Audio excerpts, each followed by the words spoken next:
सलामकुम नादरीन अवी ॾिसी रहिया आहियो सचवा समाचार। थरड़ी मोहब्बत जो सिहत मर्कज़ बहराड़ी जे माण्हुनि लाइ कोस घर बणिजी वियो।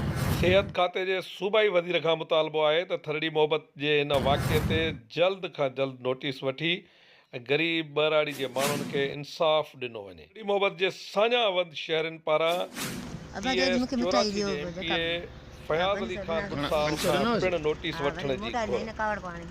रात खां वेठल इन ग़रीब बहराड़ी जे माण्हुनि खां कीअं पैसा वरिता विया ऐं उन खां पोइ सॼी राति उन्हनि खे विहारे सिहत मर्कज़ ते ऐं जेका डिलीवरी कराई वई उहा ॿारड़ी में नर्स जे ग़फ़लत सबबि फ़ौत थी वई। इन वॾे वाक़े जो नोटिस वठणु घुरिजे। असीं अख़्तियारनि खां मुतालबो था कयूं त हिन वाक़े जो नोटिस वठी ज़िम्मेवार माण्हुनि ख़िलाफ़ कानूनी कार्रवाई कई।